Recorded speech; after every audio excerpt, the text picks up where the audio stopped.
నమస్తే అండి, welcome to YK laboratories. హైఫాస్ అనే లిక్విడ్ మనం ఇంట్రడ్యూస్ చేస్తున్నాం. ఇది హైఫాస్. దీంట్లో ఫాస్ఫరస్ ఎక్కువ, మేజర్ ఫాస్ఫరస్ ఉంటుంది. సో ప్రజెంట్ మనం మిర్చి మీద ఎక్కువ పొటాషు, నైట్రోజన్ మీద ఎక్కువ పోతున్నాం, కానీ ఫాస్ఫరస్ కంటెంట్ తక్కువ ఉంది.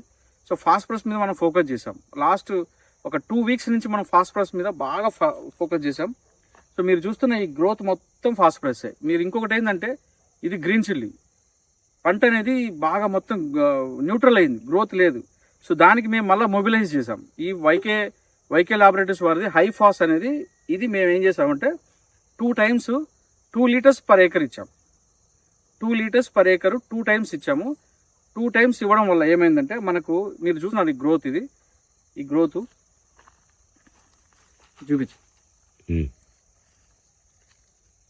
ఇవి చూడండి ఇక్కడ ఎలా ఉన్నాయో. సో ఇవన్నీ మనకు జస్ట్ 2 weeksలో ఫర్దర్గా మనకి ఫ్లవర్ కూడా వస్తుంది. ఈ ఫర్దర్గా మళ్ళీ మనకు ఫ్లవర్ చూడండి, ఇది ఫ్లవర్ ఫ్రూట్ సెట్టింగ్ అంతా అవుతుంది. సో దీంట్లో బ్యూటీ ఏంటంటే, ఒక్క ఫ్లవర్ డ్రాప్ కూడా లేదు. సో వైకే లాబొరేటరీస్ తరఫున సూర్యం ఉంది. సూర్యంలో ఏంటంటే ఎక్కువగా మనకు నైట్రోజన్ ఉంటుంది, ప్లస్ అమినో యాసిడ్స్ ఉంటాయి.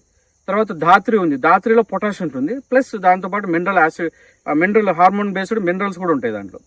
ఈ హైఫాస్ ఏంటంటే కంప్లీట్గా ఫాస్ఫరస్. ఒక స్టేజ్లో అంటే 110 days అబోవ్ పంటకి ఏం చేస్తారంటే, హై ఫాస్ఫరస్ అనేది మనం ఇచ్చుకుంటే స్పీడ్ ఉంటుంది. తర్వాత లోడ్ ఎంతైనా ఉన్నాయండి. మిరపకి ఎంత లోడ్ అయినా సరే మనకు ఫర్దర్గా మళ్ళీ దానికి మళ్ళీ పూత వస్తుంది, దానికి మళ్ళీ కాయ. స్ప్రే అంటే 5 ml per liter స్ప్రే కూడా చేసుకోవచ్చు. సూపర్ సక్సెస్ అయింది మనకు. దీనివల్ల కాయ లెంత్ వస్తుంది, కాయ పెరుగుతుంది, హైట్ అవుతుంది, ప్లస్ ఫ్లవరింగ్ సెట్ అవుతుంది. ఫ్లవర్ కూడా చాలా లావుగా వస్తుంది ఫ్లవర్.